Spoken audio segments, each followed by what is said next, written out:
After you left, they suddenly became strangely calm. No more anger, no more pleading, no more midnight messages or endless explanations.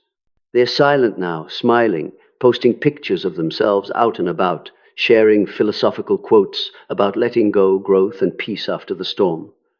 From afar, it looks like they've moved on, maybe even thriving more than before.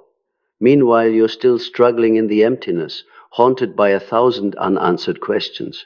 How can someone change so fast? How can they be okay when you're not? In truth, that calm isn't the fruit of healing, it's the ego's survival reflex. When you walked away, the narcissist didn't just lose a relationship, they lost the mirror that reflected their worth back to them.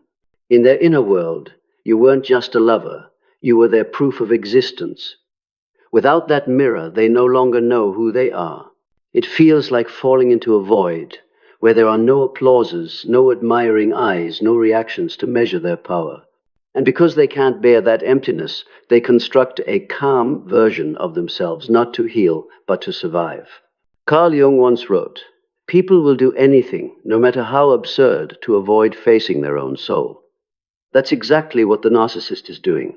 What you see is a carefully directed performance they're playing, the role of someone who has risen above the pain, while inside they're desperately trying to quiet the panic.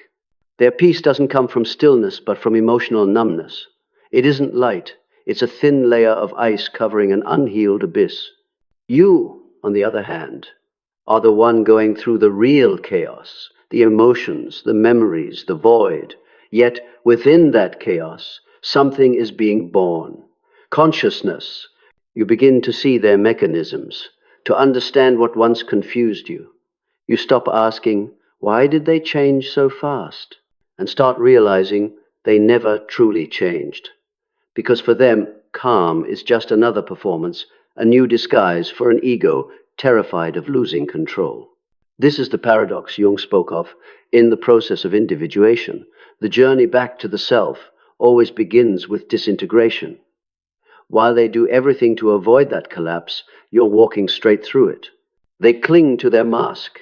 You're stripping yours away. They're searching for an audience to keep performing for. You're learning how to live without needing to be seen. Their calm, therefore, isn't admirable. It's pitiful. It's the silence of a soul that was never allowed to speak. But your silence, the silence born not of fear, but of awareness, is the kind of peace no manipulator can ever fake. Because in the end, the one who's truly okay isn't the one who hides their emotions, but the one who dares to walk through them. The one who's truly at peace has no need to prove it. And when you understand this, you'll see that their so-called calm is just a wall keeping them from themselves, while the stillness you found is the doorway to freedom. When you leave, the first thing a narcissist does is not to grieve, but to control the narrative. To them, losing you isn't just losing a person, it's losing the mirror that once reflected back the image they believed was themselves. Without you, they don't know who they are. So their first instinct is to rebuild the stage. They adjust their posture, their tone, their face. They tell the world everything is fine, that they've matured, that they're at peace, that they're doing better than ever. But that isn't peace.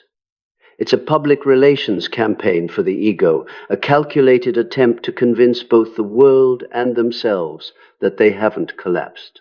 Carl Jung once said, "The persona is what one would like to be, not what one really is."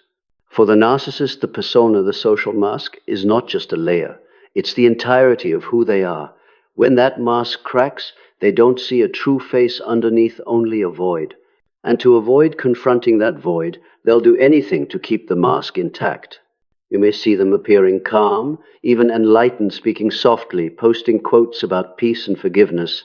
But that serenity is not inner stillness, it's emotional paralysis. It's like a frozen lake, smooth and quiet, not because it's calm, but because it's covered in ice. Beneath that ice, emotions are frozen, fears imprisoned, and the soul silenced. Narcissists don't feel, they replicate feelings. They mimic the language of maturity and wisdom without ever understanding its essence. They don't truly forgive, they perform forgiveness. They don't truly find peace. They imitate the image of someone who has let go. Each line they say, "I wish you happiness." Everything happens for a reason, doesn't come from clarity, but from fear. Because for them, expressing emotion means weakness, and weakness means failure. So they micromanage everything. Every gesture, every word, every breath. Their calm is not peace. It's the emergency mode of the ego. When their belief system collapses, they enter survival response. Denial, performance, image control. The calm, you see, is psychological adrenaline, a counterfeit alertness in someone who's falling but hasn't hit the ground yet. They think if they look composed long enough, the world will believe they're fine, and eventually they'll believe it too. But this facade cannot last. True peace comes from accepting reality. False peace is the attempt to escape it. The narcissist chooses escape. They jump from one relationship to another, one project to the next, anything to avoid sitting alone in the empty room of their own mind. They fear silence because silence echoes the voice of the soul they've long suffocated. Their calm is a tidy room with no air, a programmed smile hiding panic. They look like they've let go, but in truth they're clinging harder than ever to the image they can still control, to the role that defines their existence. Jung wrote, "People will do anything, no matter how absurd, to avoid facing their own soul." That is exactly what they're doing. Every composed act is avoidance, not awareness. Every quiet moment is suppression, not serenity. They think they're in control, but in reality they're controlled by the very fear they refuse to feel. And when no one buys the performance anymore, when the audience leaves and the lights go out, they must finally sit in the dark with themselves. That's when their calm ceases to be power and becomes prison. True peace never needs to be performed. Only those collapsing inside need to pretend they're standing tall. When the spotlight fades and the imaginary applause dies down, an emptiness opens within the narcissist, what Jung called a psychic vacuum, a psychological void where the soul's energy is drained, yet the ego insists on standing upright.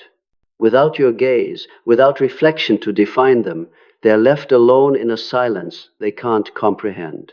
For most people, silence is a chance for reflection. For a narcissist, it's a nightmare. Because in silence, all the fake echoes that once masked their emptiness disappear, leaving only the sound of meaninglessness. That's when the calm facade begins to crack, though they'll hold it together with smiles, activity, and hollow affirmations like, "I've moved on." But internally, their psychic energy is collapsing layer by layer. Narcissists live off reactions. Their emotions don't arise from within, but are activated by being seen. Like a mirror without reflection, they fade, losing shape, direction, identity.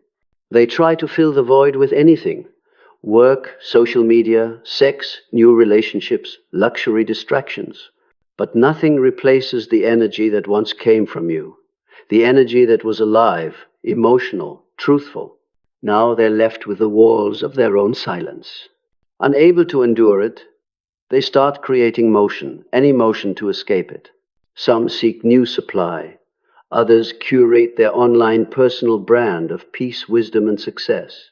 But all of it is an attempt to recreate familiar noise to drown out the terrifying quiet within. This psychic vacuum has a cruel property.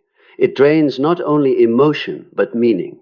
Without someone to control, everything loses gravity. What once thrilled them, drama, power, attention, now feels dull. They start seeing life through a thick glass muffled sounds, artificial joys. It's hidden depression, not sadness with tears, but the slow dying of the soul. They don't cry, they simply feel themselves fading.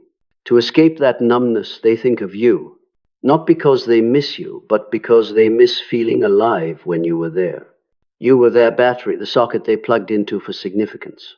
When that connection is gone, they become like a machine without power, stumbling, rebooting through illusions, pretending to be busy, pretending to love, pretending to be awakened.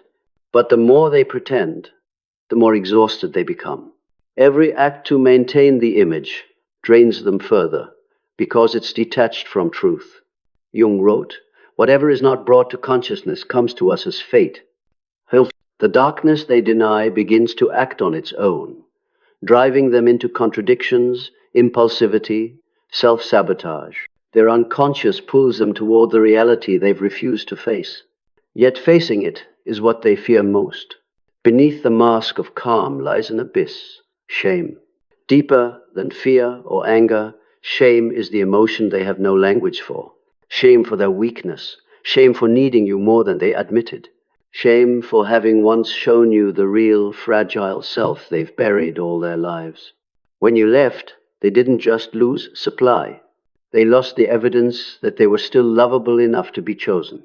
Instead of facing that shame, they distort memory to protect themselves. They rewrite the story. I left because I outgrew her. I ended it because he wasn't worthy. I've learned my lesson. It's reality reconstruction, a form of self-hypnosis to erase the feeling of failure. But the real memories can't be destroyed. They only get buried. And from the depths they haunt them. At night, images flash. Your eyes, your voice, the moments they hurt you. They push them away, but the harder they push, the clearer they become. It's no longer you they see. It's the abandoned part of themselves, the fragment of soul they once deposited in you and can no longer reclaim. In Jungian terms, this is the moment when the shadow demands to be seen. When something has been exiled from the psyche too long, it returns like a ghost, not for revenge, but for recognition. But narcissists don't know how to witness without control, so they fight. They try to erase you, smear you, replace you. Each act is just another desperate attempt to bury their own soul deeper. Yet the more they bury it, the louder it cries. That cry becomes a nameless restlessness, unease amid perfection, disorientation amid success. They can sit in a luxury bar or lie beside a new partner and still feel an emptiness no pleasure can fill. That's the sign they're touching, the unconscious they fear most. The realization that everything they do is reaction, not purpose. The psychic vacuum begins to consume them slowly, steadily. By day, they stay busy to avoid thinking. By night, they're exhausted but sleepless. They think of you but no longer know what they feel. It's not love, not regret, but a mix of craving to be seen and terror of being truly seen. In that inner conflict, they might reach out a message, a call, a casual, "How are you?" But beneath that lies an unconscious plea. See me so I know I still exist. If you respond, they're temporarily saved. If you remain silent, they begin to truly fall. Without reflection, they're forced to face the void inside the one they've avoided their whole life. First comes confusion, then fear, then despair. They realize that everything that once made them feel powerful, control, admiration, image was an illusion. They have never truly felt love, only addiction to being needed. They have never known peace, only mastery of surfaces to hide chaos within. And when that surface shatters, they find themselves exposed, with nothing left to cling to. This is what some call the dark night of the ego, the death of the false self. No noise, no audience, no script, just the untouched self staring back. For most narcissists, this is the breaking point they cannot bear. They either run back to old sources of light you or seek a new mirror to project into. But a rare few, when pushed to the edge, finally experience the true collapse of the mask. It feels like dying, because it is the death of the persona they mistook for life. Yet only through that death can rebirth begin. Jung called it Nigredo, the black stage of spiritual alchemy, where the old self dissolves so the real one can emerge. Most never reach it. They remain suspended between worlds, too afraid to fall, too weak to rise. They drift in limbo, no longer believing in their old self, but not yet touching the authentic one. These are the lost souls, always moving, always seeking, never arriving. On the surface, they may still appear calm, but look closer and you'll see it, the dullness in their eyes, the quiet exhaustion of the spirit. Inside, they are conversing with their own darkness, but instead of listening, they keep trying to command it. And that's when the vacuum begins to consume them completely. The silence they once created to protect themselves becomes their cage. They can't endure solitude, yet can't truly connect. They can't love, because love requires openness. They can't hate, because hate requires feeling, and they've shut that down too. They exist, but they no longer live. That is their punishment, not losing you, but losing the ability to connect with life itself. When you left, you suffered, but you were being reborn. They didn't die, but they became trapped between life and death, between real and false, between the self and the void. That is the universe's most exquisite justice, to let their soul persist, but never let them touch it again. And while they still wear the mask of serenity, their inner world quietly decays. The same silence they once mistook for strength, now echoing as the only sound left in their endless loneliness. After the inner vacuum begins to swallow them, the next phase arrives as an instinctive reaction. They must restore a sense of control, even if it's only an illusion. That's when the narcissist enters what Jungian psychology calls compensatory over-identification. When the ego loses its footing, they grab onto another role. And because they cannot endure emptiness, they return to the familiar game, remaking reality according to their will. They start rebuilding the story about you, the relationship, and themselves. In the new version, they're strong, enlightened, even self-sacrificing for your sake. They rewrite history to turn injury into victory, faults into lessons, and you into the villain. This isn't because they hate you. It's because they need a story to keep living. A story, however false, is preferable to staring into a wordless void. At the deepest level of the unconscious, people will choose a shaped illusion over a formless truth. Jung once said, "What people suffer from is not the evil of others, but the meaninglessness of it. For the narcissist, meaninglessness is the real demon. So they manufacture artificial meaning that you are a closed chapter, that they've awakened, that life is now better. But behind the rhetoric, their soul is still restless. Psychologically, this is the moment the shadow begins to surge. Shadow, in Jung's terms, is the disowned portion of the psyche, holding fears, desires, and weaknesses the ego refuses to admit. When the mask cracks, the shadow spills out. The narcissist then swings to extremes, either icy detachment and emotional numbness, or explosive, erratic behavior. Some plunge into sex, power, and material pursuits because these offer brief proofs of existence. Others turn towards spiritual light, speaking of energy, karma, and letting go not because they truly understand, but because they need a new vocabulary to paint the same old darkness. They don't realize the quest still belongs to the ego. They aren't moving into light. They're relocating their darkness into a different room and switching the color of the bulb.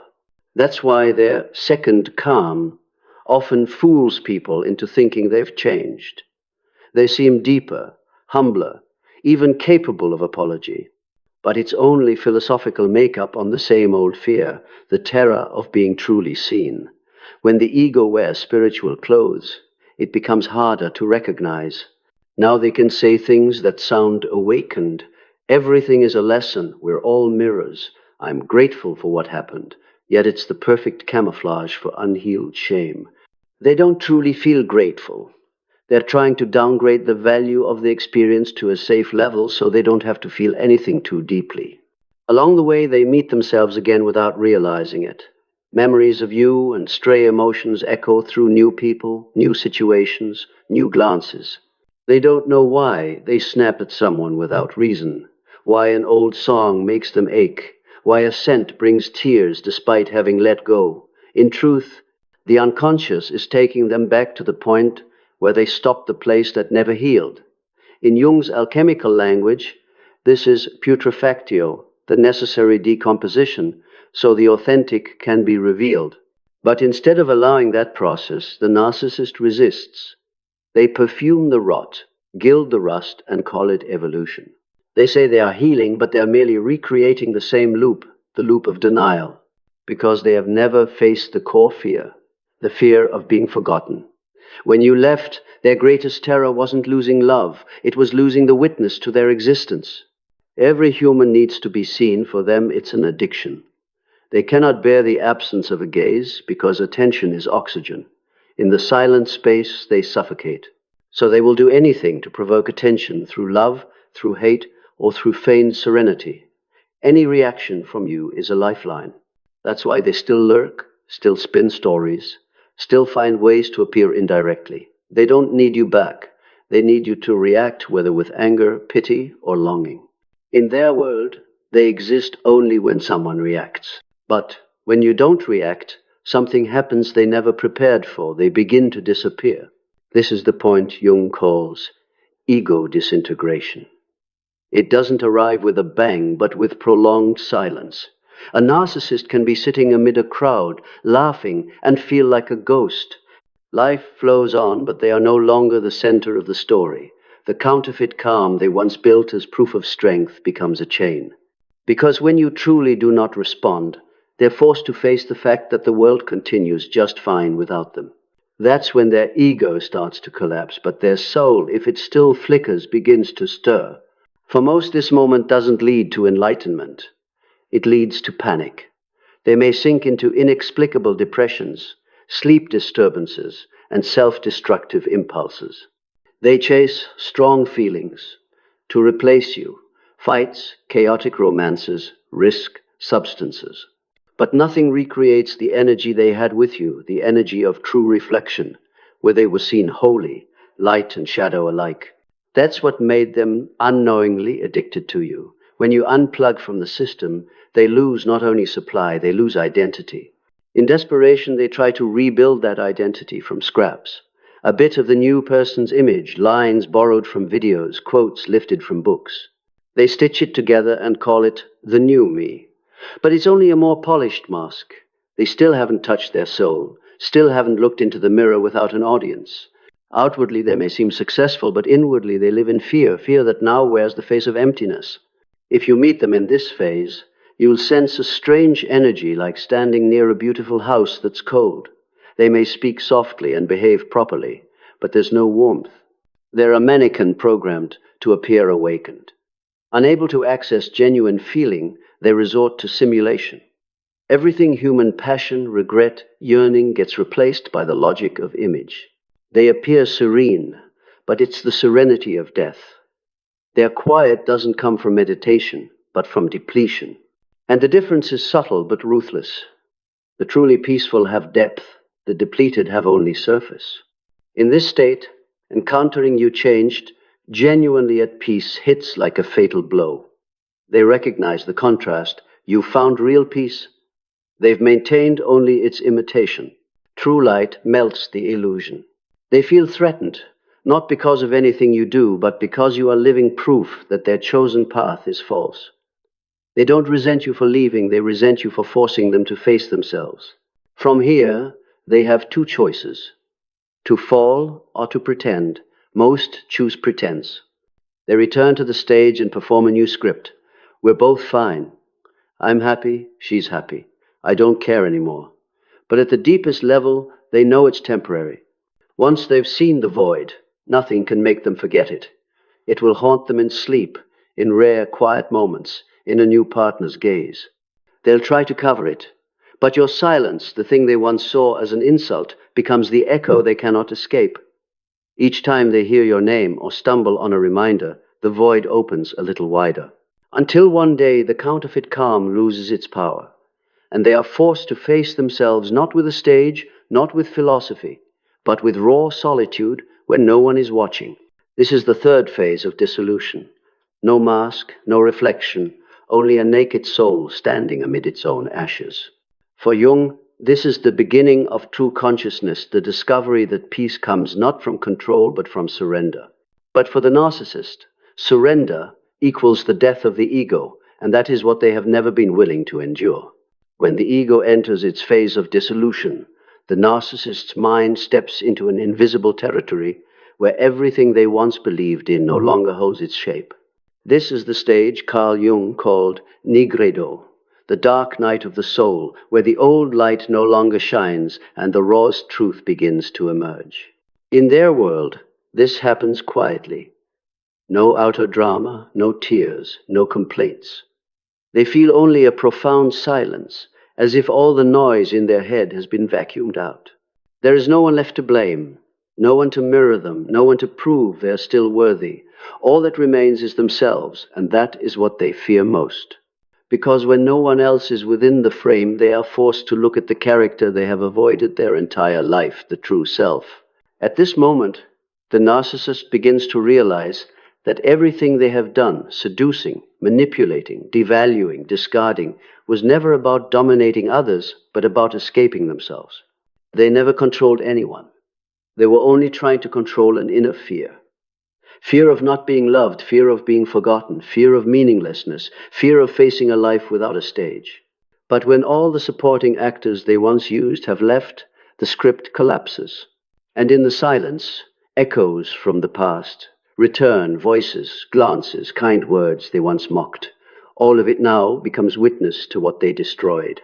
This is when shadow integration can occur, but only if they are brave enough to endure shame. For most narcissists, however, shame is unbearable.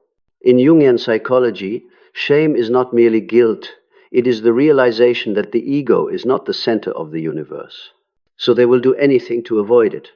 Denial, projection, blame, self-idealization. Some run into new relationships, others bury themselves in work, or plunge into healing as a new form of control. But wherever they go, the shadow follows. The more they run, the longer the shadow grows. And when night falls, the shadow is the only thing that remains. In those moments, many narcissists experience strange signs: emptiness in a crowd, disorientation when looking into a mirror, loss of interest in what once thrilled them. They don't recognize these as signals of a soul trying to awaken. The ego is dying, but the soul is not yet strong enough to rise, so they are trapped between two worlds. No longer the old self, but not yet the new. They drift, unmoored, like homeless souls. This is where many mistakenly think they are at peace. In truth, it is soul paralysis, a clinical death of emotion. They no longer hurt, no longer rejoice, no longer feel anything. But that is not liberation. It is the ego's final defense. In that state, they can talk about love, write about maturity, even lecture on psychology, but it is all borrowed speech, no warmth, no heartbeat, because to have warmth, they must endure the cold. To hear a heartbeat, they must pass through silence, and that is what they have not learned. Jung wrote, "One does not become enlightened by imagining figures of light, but by making the darkness conscious." But such awareness demands a courage the ego does not possess. So the narcissist continues generating the illusion of having moved on. They may post quotes about self-love, spread positive vibes, share happy images, but it is merely another act in the same play. Their calm is like a frozen lake. It looks smooth, but beneath it lie cold, dark waters. Throw a stone and the ice cracks, revealing the chaos that never went away. In their inner world, they begin to see ghosts, not supernatural beings, but unredeemed memories. Memories of you, of those they hurt, of the times they laughed while someone else cried. These images surface not because they truly repent, but because the soul is trying to communicate. In dreams, those faces return, saying nothing, only looking. The unconscious does not accuse, it only reflects. If they could endure that gaze, they would begin the real journey, the journey home. But if they are afraid, they keep reenacting the past with a new relationship, a fresh success. Anything that helps them forget, they are repeating themselves. At the symbolic level, this is a samsara of the ego, the soul trapped in a chain of reactions. Loss, fear, construction, loss. Again and again, until a collapse large enough leaves them too exhausted to pretend. That is the point of initiation, the threshold of truth. For a few, it opens a new path, painful but real. They start to realize that everything they sought from others, admiration, love, recognition, were fragments of themselves they had lost. When they manipulated you, they were trying to manipulate the part of themselves they could not control. When they devalued you, they projected their self-hatred onto you. And when they appeared serene, they were trying to bury the fear of not being enough. All of this behavior did not arise from malice, but from fragmentation. Their ego is a mosaic formed from primordial shame, an unnamed shame rooted in childhood, when they learned that love must be purchased with perfection. From then on, life became an endless performance. You were once the only person who saw backstage where the lights go out and the actor trembles. And so, when you left, you took with you the only mirror that reflected the human part they had hidden. That is why they collapsed. But from that collapse, the chance for awakening appears. Only when the mask falls can the soul breathe. Yet to breathe, they must admit they have been suffocating. This is a paradox few can pass through. People imagine awakening is light. In truth, it is the burning away of all falsehood. For the narcissist, this feels like psychological death because they do not know who they are without the mask. When you disappear, you take with you the mask's reason to exist. In that darkness, they begin to feel what they once despised most, pain. But it is not the pain of loss, it is the pain of birth, as the soul tries to push through the hardened shell of the ego. If they remain, if they allow dissolution, they might be reborn. Most, however, run. No one wants to walk through their personal hell, even if it is the only road to a real heaven. And so they choose to keep acting, to keep performing calm, to live in a flattened world where everything looks perfect but has no depth. Sometimes, on quiet nights, after the world's noise has died, they still hear an echo, a small, gentle, unwavering voice. This is not real. That is their soul, still waiting, still calling. Jung said, "In each of us there is one who wants to live and another who wants to die." The narcissist is the battleground of these two forces. On one side, the ego desperate to keep everything the same. On the other, the soul longing for release. The battle ends only when they dare to let go, when they stop proving, stop controlling, stop posing as serene, and simply admit, "I am in pain, I am afraid, I am empty." At that moment, transformation begins, but to reach it, they must lose everything. They must pass through the silence they once despised, feel the loneliness they once inflicted, and see themselves not through another's mirror, but through the eyes of their own soul. And that is the final truth about the narcissist's calm. It is not a destination, but a dead end, not a sign of healing, but a symptom of a soul stuck in place. You, the one who left, who endured, who stayed silent, you are the embodiment of true peace, because you no longer need to prove anything. You walked through the pain they avoided and found what lies beyond it, freedom. In the theater of the soul, they are still acting. You have stepped off the stage. That is why you truly win. When the false calm dissolves, what remains in the narcissist's psyche is a vast emptiness, a void that can no longer be covered by words, philosophies, or new people. This is the stage Jung called mortificatio, the rotting of the ego, the moment when every illusion of control and grandeur is stripped away.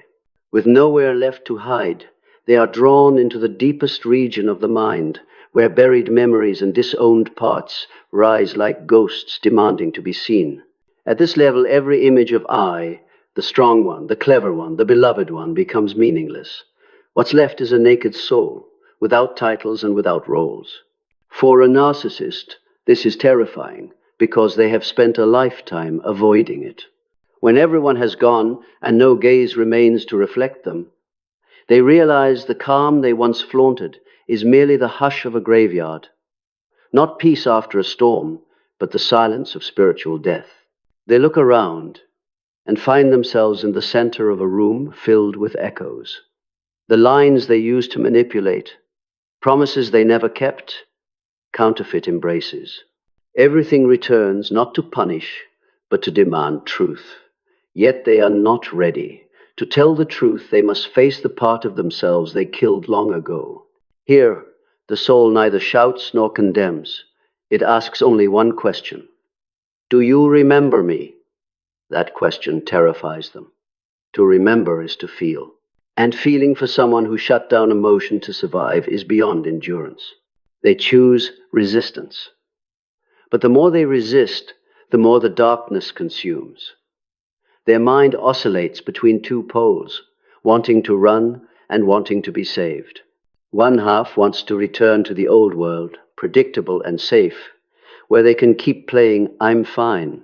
The other is drawn toward a dim light, the possibility of living truthfully, paid for by the total death of the ego. This is the most painful stage. No punishment is harsher than seeing one's own emptiness. If once they used love to manipulate, they now realize they never understood love.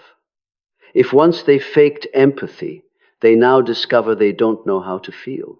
If once they believed they ruled others, they now see they were prisoners of old fears. In this state, a few begin to hear another voice, not the ego's, but the soul's. It is not instruction, but presence. A living silence, without judgment, simply waiting. If they dare to sit in that silence, a door begins to open. If they fear it, they rebuild the wall. They may come back to you not out of love, but to flee their loneliness. They may apologize, weep, beg, promise, change not out of remorse, but to avoid facing themselves. Jung called this the regression to persona, a retreat back into the old mask. They have not evolved. They have returned to safety. And then the cycle begins again. Calm emptiness finding someone, reflection, collapse.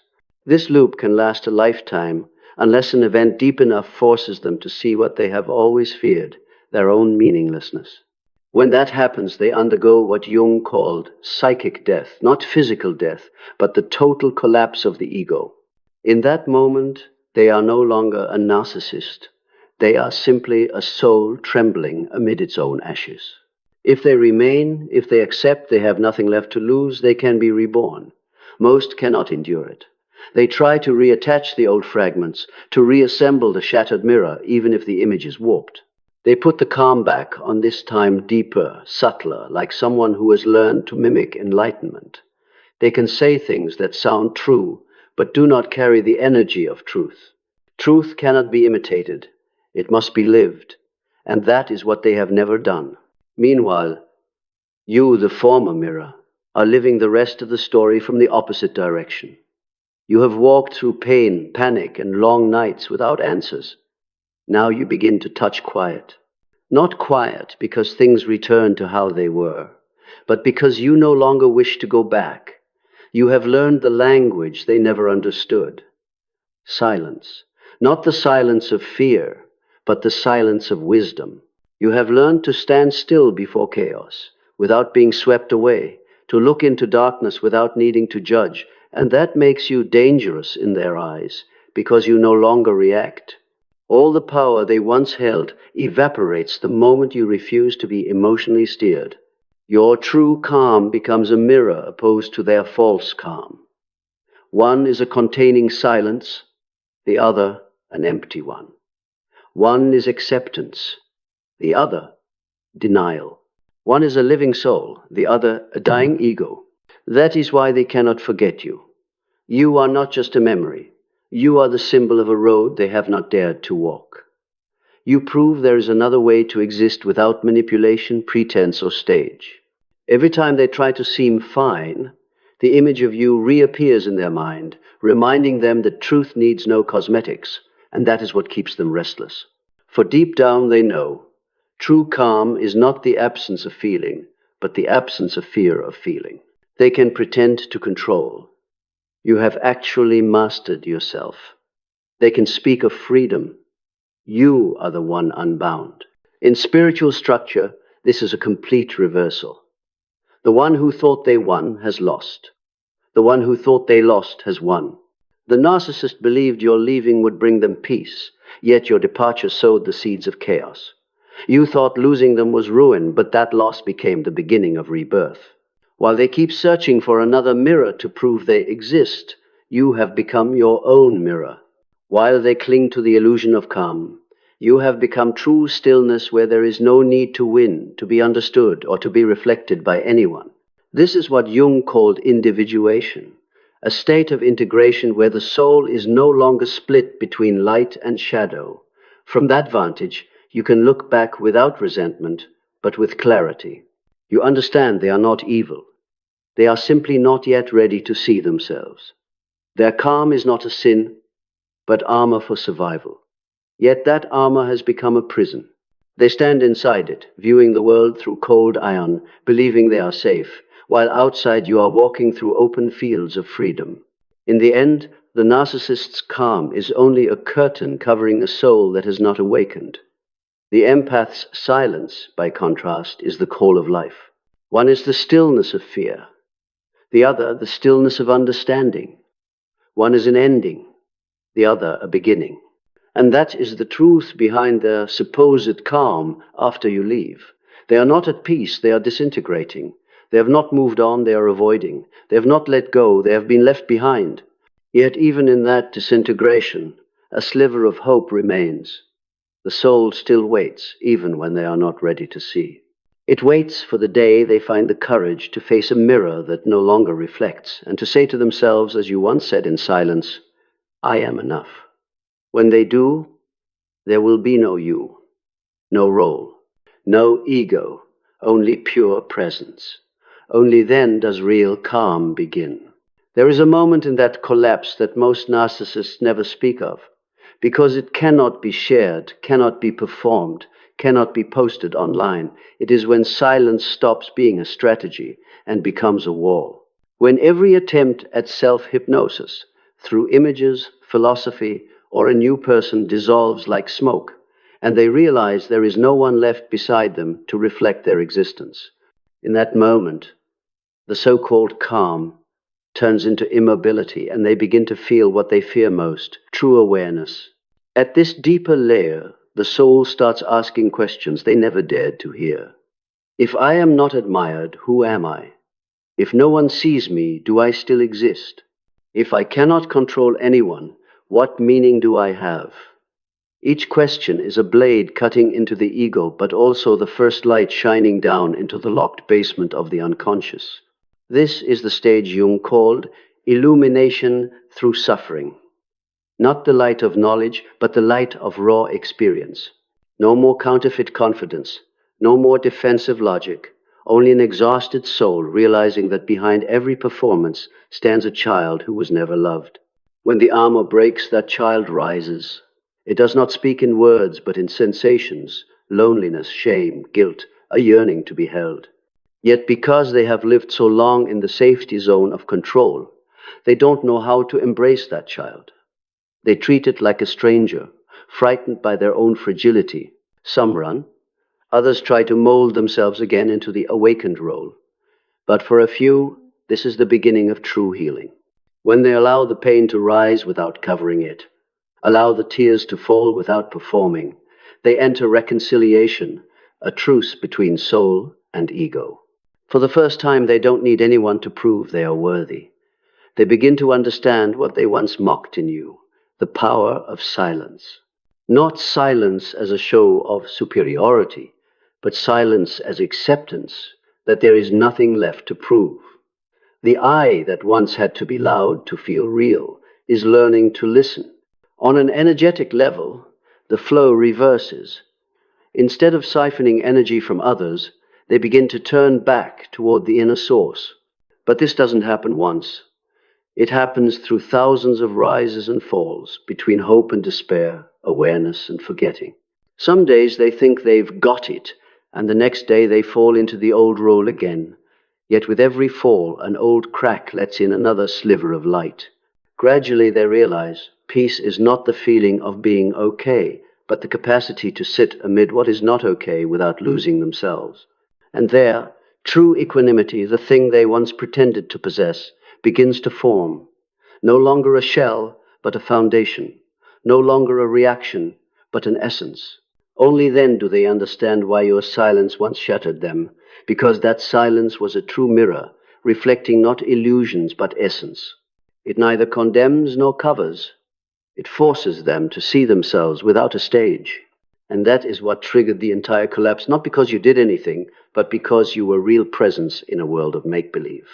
Upon realizing this, they face a final choice.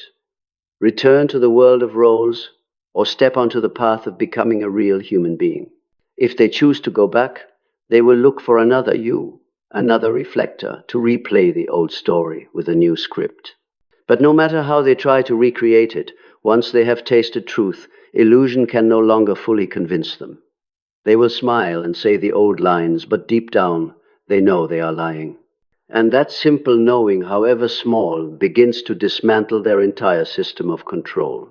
The shadow has been seen, and once seen, it loses power. One day, perhaps in the middle of the night, or in the middle of a meaningless conversation, they will feel a strange heaviness, a sadness without cause, not triggered by anyone, impossible to shake. That is the soul weeping, not because they lost you, but because they lost themselves for too long.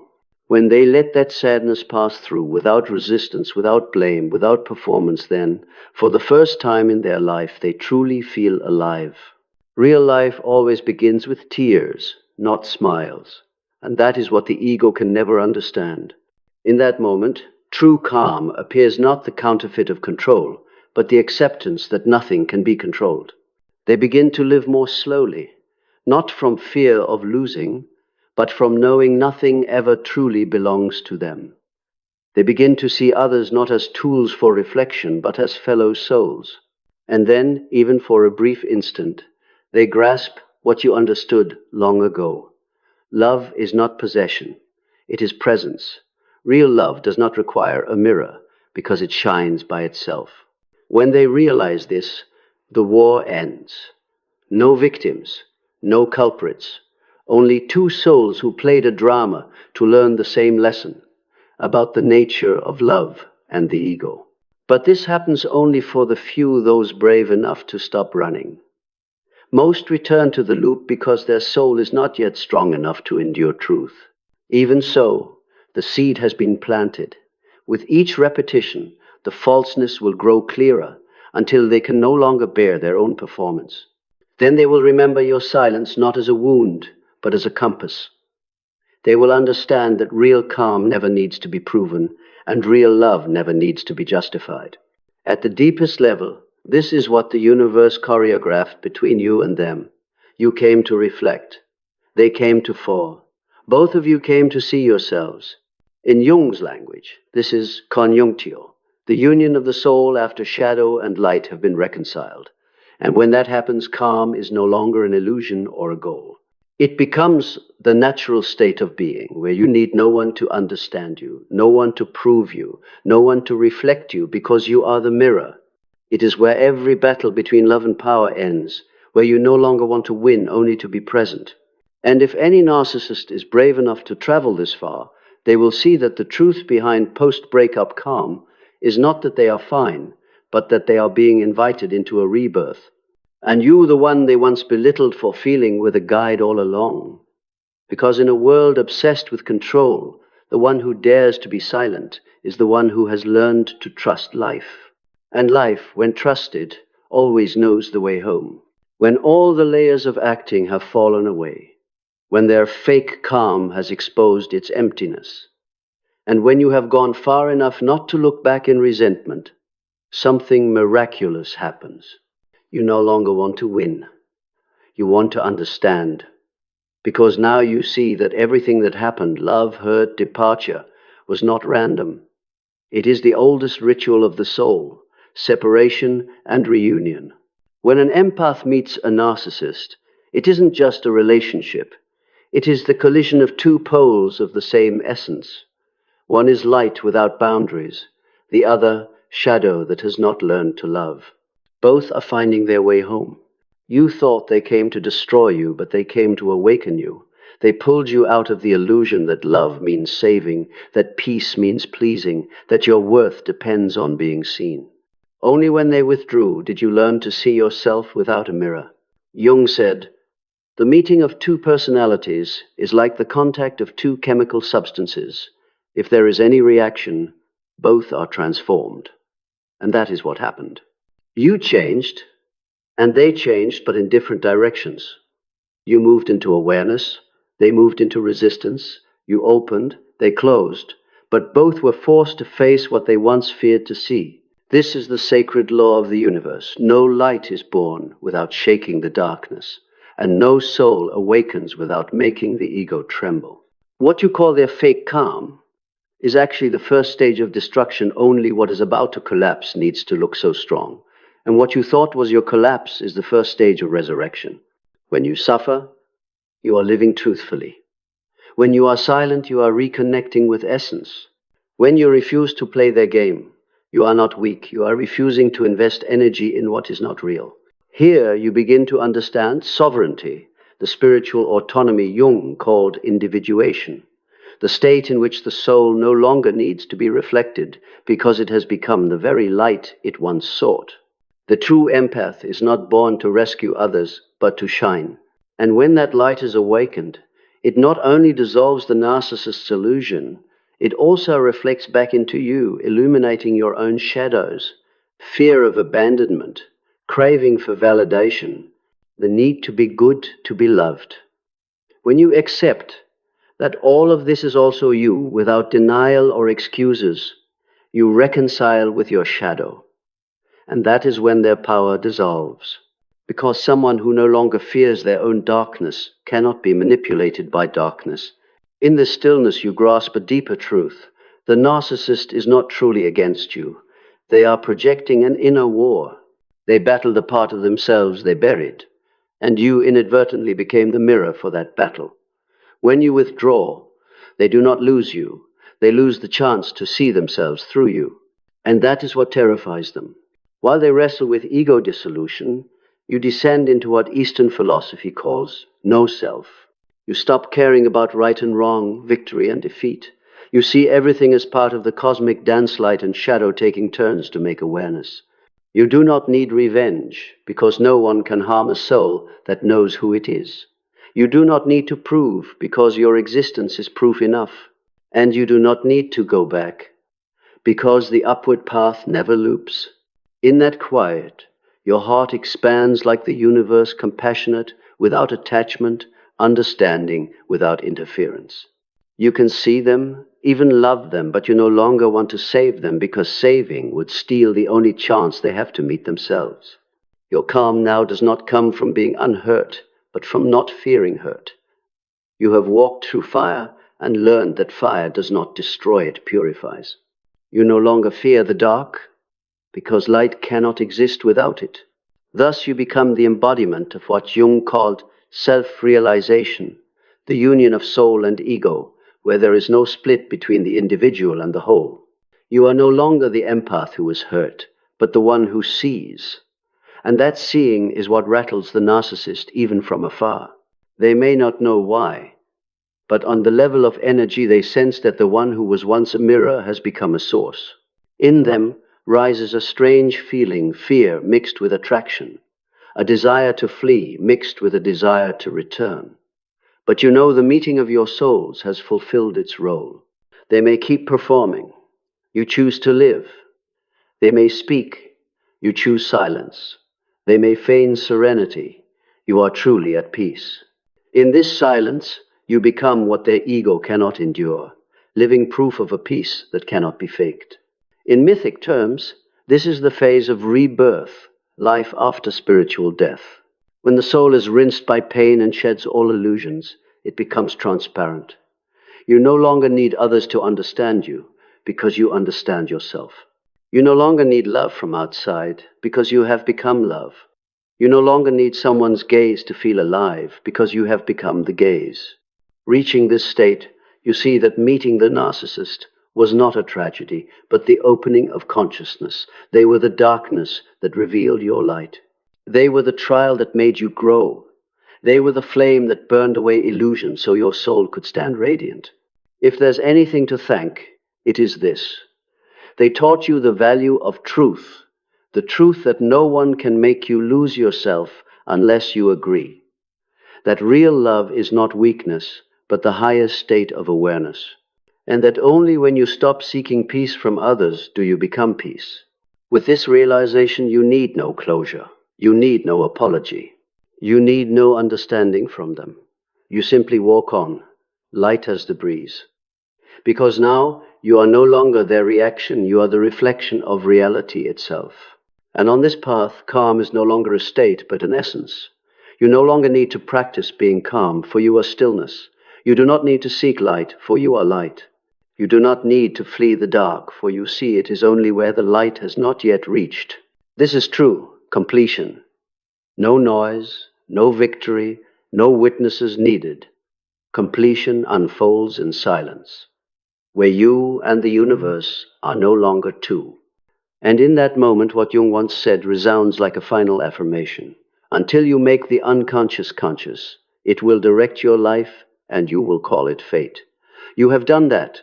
You have turned the unconscious into consciousness, shadow into light, pain into wisdom. And so you no longer live inside fate. You are creating it. This is true calm, not when the world is quiet, but when you become the quiet within the world. There is one thing everyone who has walked through darkness understands. No one ever truly returns the same.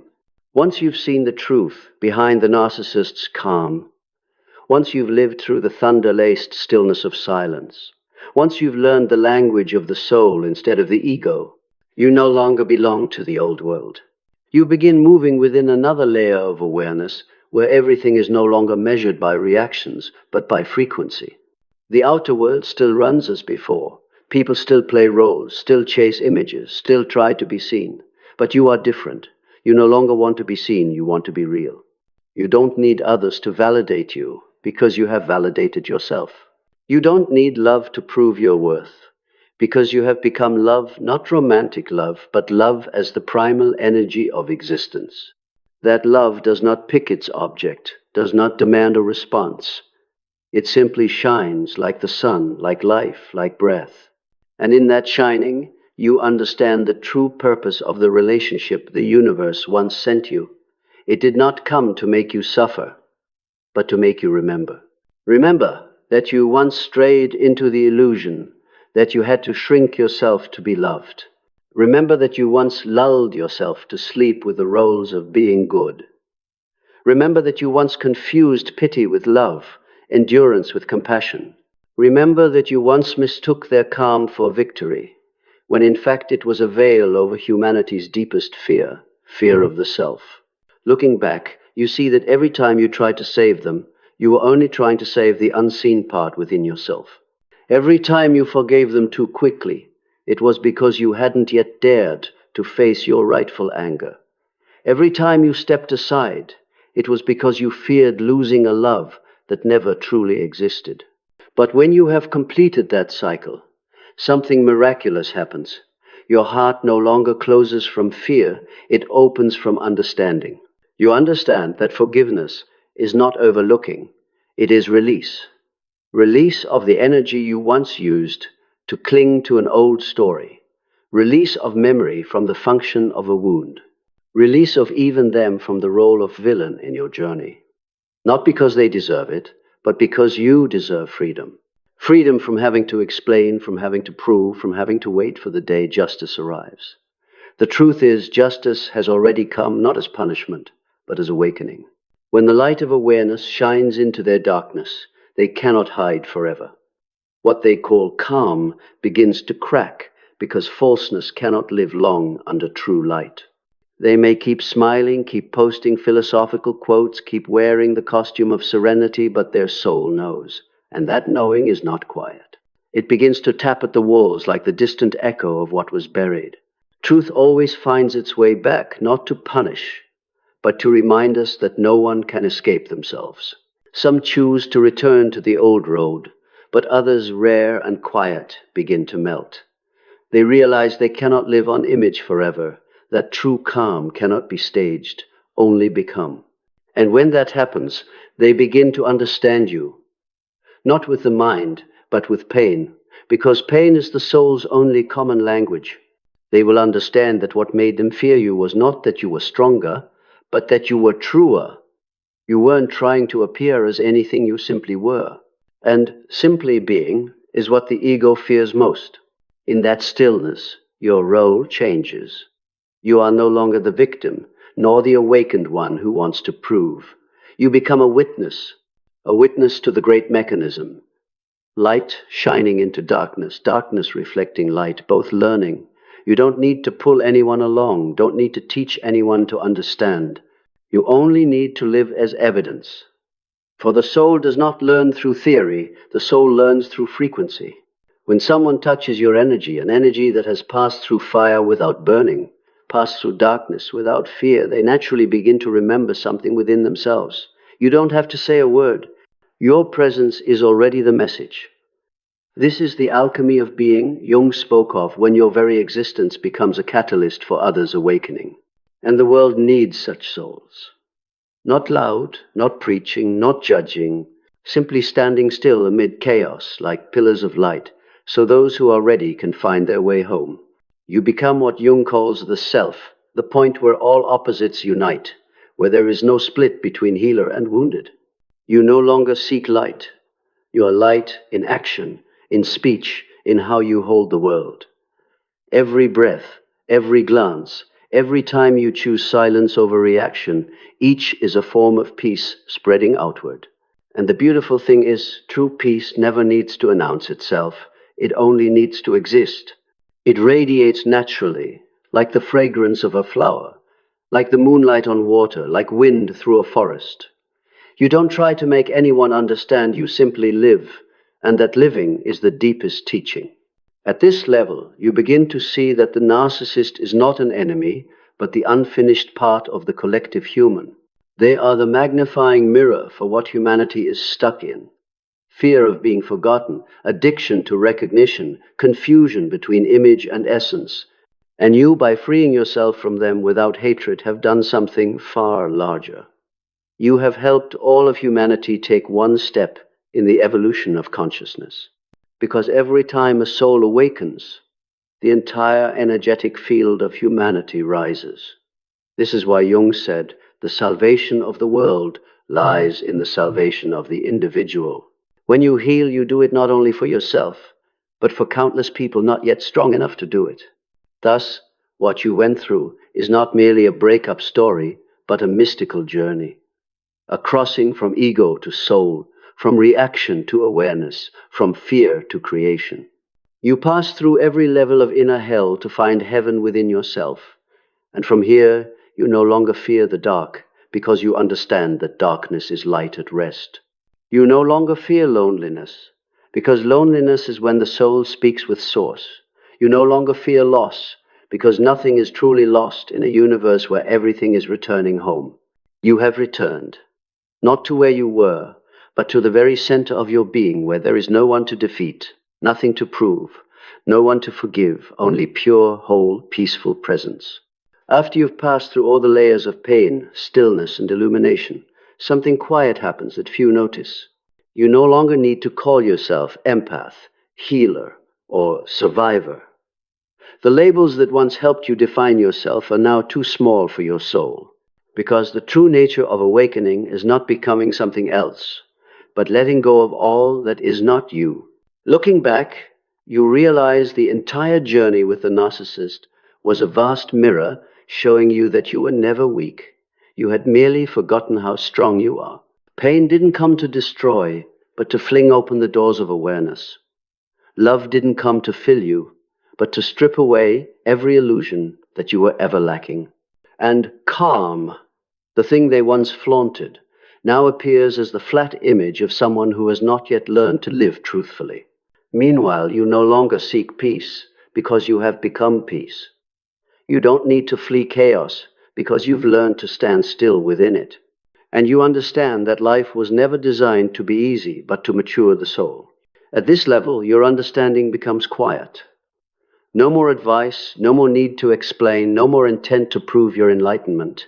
You begin to live at a different tempo, slower, deeper, stiller. You feel the world not through logic, but through harmony. Everything you once feared becomes an ally. Pain makes you profound. Solitude makes you wise. Loss makes you free. You no longer chase emotions. You use them as a compass. When something hurts, you ask, what is it teaching me? When someone irritates you, you ask, what part of me is being touched?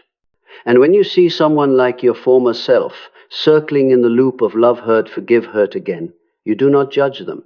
You simply smile, because you know that journey is necessary. No one is enlightened without walking through their own hell. No one knows true love without first loving wrongly. No one understands peace without first being swept up in chaos. This is the unchanging law of spiritual evolution. And here you realize something profound. Everything that once caused you suffering had a purpose. Betrayal taught you discernment, the faculty to distinguish the real from the counterfeit. Their silence led you back to your inner voice. Their coldness made you warmer toward yourself. Even their fake calm had an important role, because it taught you to see through masks not only theirs, but the world's. Having learned this, you become someone the narcissist cannot comprehend, a person no longer controlled by the need to be loved. Because when you don't need love, you begin to love truly. No fear of loss, no expectation of return, no desire to possess. You simply love like the sun shines, unconcerned with who receives how much light. This love has no target, no conditions, no proof. It is simply your nature. And living in that state, you realize everything else is just temporary reflections of the same energy. Even the narcissist is a soul in evolution, stuck in an early stage of awareness where the ego still believes existence equals control. But now, you don't need to teach them anymore. The soul doesn't learn through words. It learns through experience. And they, however they avoid it, will eventually have to walk the same road you did. You don't need them to pay, because the universe does not punish, it balances. Every lie, every manipulation, every performance of calm will return as a loss of connection to one's own essence. And disconnection, not loneliness, is the real penalty. For when a soul can no longer hear itself, life becomes an empty stage where every role is meaningless. Meanwhile, you step out of the theater. You walk into daylight, where there is no script, only life unfolding. There, peace is no longer something to pursue, but the ground of every action. You work, speak, love, create, all with the same energy, stillness. But this stillness is not passive silence. It is the quiet strength of someone no longer governed by externals. This is what philosophy calls inner authority. You no longer react to the world, you respond to it. You no longer try to control others, you navigate yourself. You no longer try to prove anything, because your existence itself proves that awareness can outgrow darkness. From there, your life becomes a kind of moving meditation. Every act, however small, carries the energy of awareness. Every look you give, every word you speak, every decision you make is filtered through the wisdom of the soul. You are no longer led by emotions, you lead them. You are no longer trapped by memory. You use memory as fuel for creation. You are no longer wounded by others, because you know no one truly harms anyone. They only touch unhealed places within us. And with that understanding, every relationship becomes a classroom. No one is the bad one. There are only teachers in different forms. Even the narcissist, the one who once brought you to your knees, is the deepest teacher. They taught you what no book could: the power of non-reaction, the value of silence, and the truth that real power never needs performance. From afar, you will see them still moving, still acting, still seeking calm outside. But you are no longer concerned, because you understand everyone eventually grows tired. And when they are tired, when the masks grow too heavy to hold, they will sit down and begin to hear the call you once heard, the call to return to themselves. You don't need to go back to witness it. You only need to keep the light. Because true light does not chase darkness, it only needs to be present. And when light remains long enough, darkness dissipates. That is the nature of the universe, of love, of awareness. Everything returns to source, not by force, but by remembering. And you, who went first, are living proof of that process. No longer the hurting one, the betrayed one, or even the healer you have becomes serenity itself. As you move through the world, people won't know why they feel peaceful near you. They won't know you once burned to become this still. You don't need to tell the story anymore, because your being tells it for you. And then you understand. The journey was never about escaping the narcissist, but about escaping the version of yourself that believed you needed them to be whole. When you left, you didn't just leave a person, you left an entire dimension. You stepped into a new layer of awareness, where peace is no longer an aspiration, but the natural breath of the soul. And there you grasp what Jung affirmed. Wholeness does not come when we become light, but when we learn to live with darkness without being devoured. You have done that. And so you don't need them to understand. You don't need the world to understand. You only need to live quietly, truthfully, wholly, like a light that does not go out. At the very end of this journey, perhaps the deepest thing you realize is there is no such thing as a narcissist existing as a separate entity. They are a symbol, a magnifying mirror, the embodiment of the part within you that once lived by fear, once was addicted to recognition, once relied on others' reactions to define your worth. In that reflection, you learn the ultimate lesson: there is no enemy but the unawakened part within. The narcissist is merely an actor, representing the collective obsession with the I that wants to be loved but fears intimacy, wants to be seen but fears judgment, wants to control but loses its soul in the process. Seeing this, you no longer hate, you feel compassion. Not pity, but awakened compassion, the kind that is neither soft nor rescuing nor interfering. It simply understands that everything is unfolding exactly as it must. Jung said, "One does not become enlightened by imagining figures of light, but by making the darkness conscious." And now you understand that the narcissist is the world's darkness trying to become conscious. You see society behaving the same way, always masked, always afraid to lose image, always chasing reaction. Groups, institutions, nations, even religions carry shades of narcissism, obsessed with power, reputation, worship. And so you realize your personal journey is not separate from the collective one. When you heal your relationship with a narcissist, you are helping to heal humanity's split. You are doing what Jung called individuation in service of the collective. Every time you refuse the blame game, you diffuse a shard of toxic energy in the collective mind. Every time you choose silence over reaction, you neutralize the world's energetic violence. Every time you dare to speak truth, even trembling, you release light suppressed for generations. And then you see, the soul did not come to be perfect, but to be real. Perfection is the ego's project. Realness is the soul's voice. While the narcissist lives by image, you learn to live by presence. While they use control to survive, you use acceptance to expand. While they try to manufacture calm, you have become peace. From here, you begin to understand the nature of energy more deeply. Everything in the universe moves like a tide, giving and receiving, light and dark, rising and receding. The narcissist remains stuck because they don't know how to give sincerely, only to take. They think control is power, when in truth, letting go is the higher power. By leaving without hatred, you did what they have yet to learn. You kept your energy intact. And when you keep that energy, the universe starts to move differently. You attract relationships not based on roles, but on resonance. You meet people who don't try to change you, but illuminate with you. You don't need connection to feel alive. You live, and connection arrives on its own. This true calm is not passive quiet, but creative stillness. It does not withdraw from the world. It participates without being dissolved. You can still love, still hurt, still be disappointed, but you no longer lose yourself in any of it. Because you understand everything is just energy flowing through while you are the river. With this awareness, you grasp the sacred role of contrast. Without the narcissist, you would never have learned your limits. Without darkness, you would never know how to shine. Without betrayal, you would never see the value of honesty. Without leaving, you would never discover the power of being alone. And so you thank them not because they deserve it, but because the universe used them as a tool to forge you into your true nature. This is the deeper meaning of spiritual alchemy, turning suffering into wisdom, darkness into light, loss into birth. In every collapse, a soul is reborn. In every silence, a true voice is restored. In every departure, a path back to yourself opens.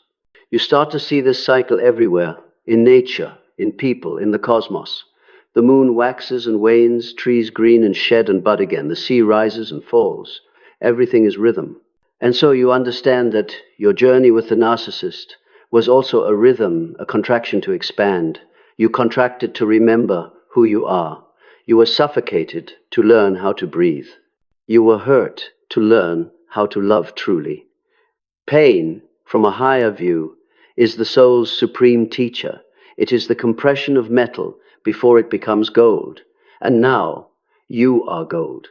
Not glittering gold, but still gold, the precious metal of a soul refined by fire. No one can take it. No one can tarnish it, because it is not outside, but within. Reaching this level, what once consumed you becomes small. No more. Why did they do that? No more. Do they regret it? No more. Will they change? Because you understand each soul has its own pace. Some need 10 years to awaken. Others need 10 lifetimes. You cannot pull them faster, nor do you need to wait for them to be at peace. Everyone is moving at the right tempo in the invisible dance of evolution. You only need to keep walking, keep shining, keep being true to your energy, and that is enough. The world begins to change not when you convince someone to understand, but when you are a living example of awareness. Real change is not loud. It spreads through frequency. When you speak less but are more present, the world around you softens. When you refuse to react to chaos, chaos loses power.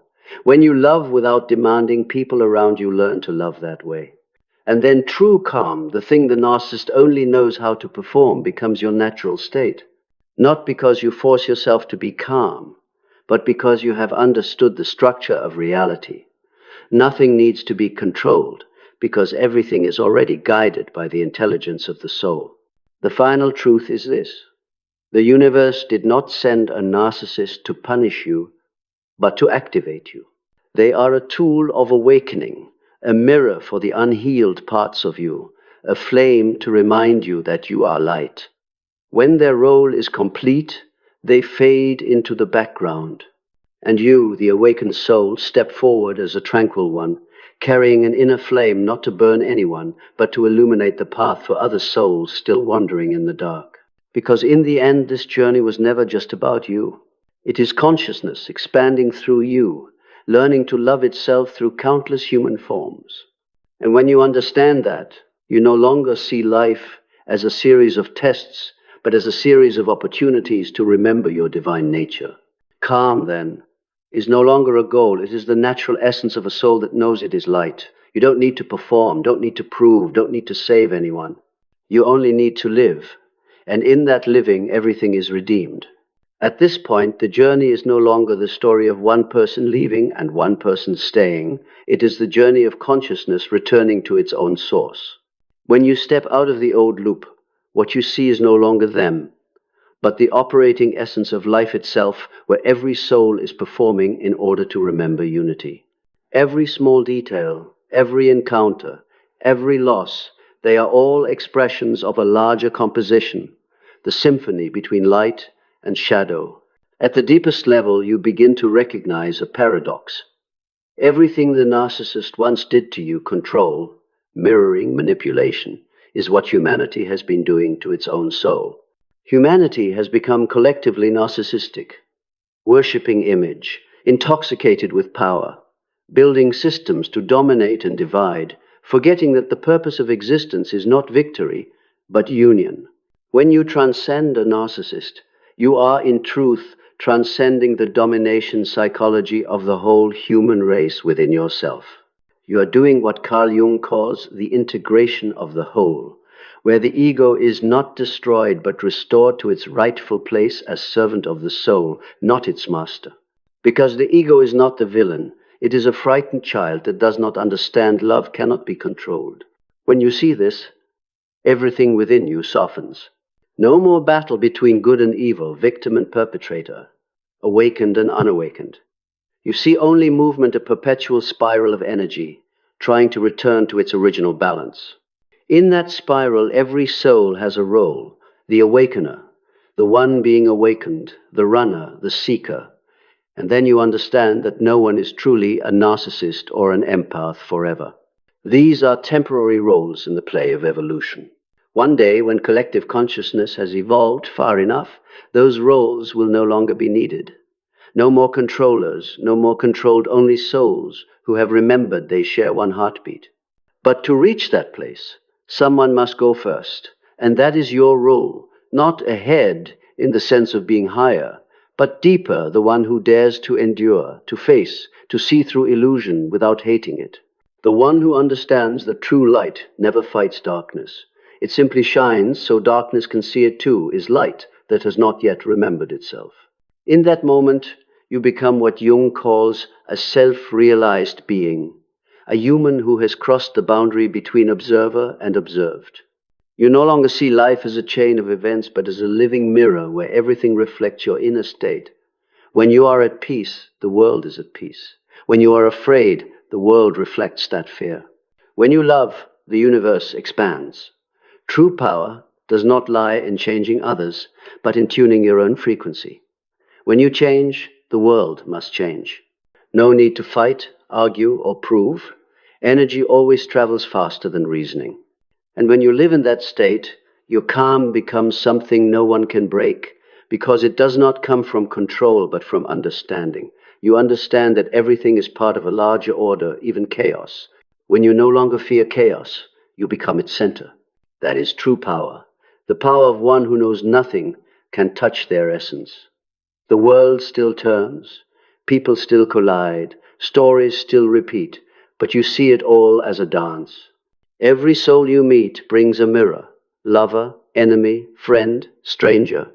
All are reflections of soul fragments finding their way back to union. When you understand this, anger melts, blame dissolves. You do not forgive out of nobility, you forgive because you have understood. And understanding is the deepest healing. In the silence, you realize that you yourself were once the narcissist of your own life when you tried to control your emotions, forced yourself to be strong, denied your fear, ran from your inner truth. Everything they did to you, you once did to your own soul. And so the circle closes. The narcissist is no longer the other, but a symbol of your inner darkness brought to light, so you can love it without judgment. This is when you grasp the meaning of compassion with clarity. You no longer pour out your energy to save anyone. You simply hold the light long enough for them to see themselves. No more over-identifying, no more resisting, only awareness. This is the point mysticism calls the great stillness, a vast stillness not born of avoidance but of union. When you enter that space, the world no longer feels adversarial. Everything is simply energy returning to balance. You see the narcissist's counterfeit calm and recognize it as the earliest stage of a journey they will have to walk sooner or later. You do not wish them suffering. You simply know that suffering is the only gate to awakening. You do not need them to understand you because they cannot yet understand what they have not lived. And you do not need them to change because their change is no longer a condition for your peace. You have stepped out of karma's loop. You have become the witness in the play of consciousness.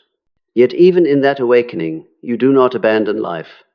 On the contrary, you live more deeply, more truthfully, more lightly. You no longer fear love because love is no longer bondage. You no longer fear loss because nothing is truly lost. You no longer fear death because you know death is merely a doorway home. Everything that once made you tremble becomes the natural breath of the universe you now move with. And precisely then, your stillness becomes an invitation. Souls still tangled in loops begin to sense that energy and draw near not because you speak, but because you are. You no longer preach, you are present. You no longer heal, you become the space in which others can heal themselves. For the soul does not need advice, it needs witness. And you, with the calm that has passed through fire, become the quiet witness to the world's awakening. This is the true legacy of your journey. Not victory, but the transmission of freedom. Freedom not from someone, but from the need to define yourself through others. When you are no longer defined, you become boundless. And that is the deepest meaning of serenity, not surface quiet, but absolute inner freedom. Nothing can be taken because you have become the source. There is nothing to seek because you have realized you are the way. There is nothing to prove because you are the proof that light does not need to fight to overcome darkness. And so every story closes here. not with an ending, but with expansion. You no longer ask, how are they? Or, am I done yet? Those are the questions of a seeker you have found. You no longer see the narcissist as an old chapter, but as the necessary bass note in a symphony of light. For in the universe there is no wrong or right, only evolution. And evolution is the ultimate serenity. Watching everything change while knowing there is a part of you that never changes. That part is your true self, the immutable light within time's flow. When you live from that place, the narcissist can no longer hurt you, the world can no longer frighten you, and life is no longer an exam, it is an art. The art of existence, where you are no longer a character inside the story, but the storyteller, smiling as each chapter opens, closes, and opens again endlessly.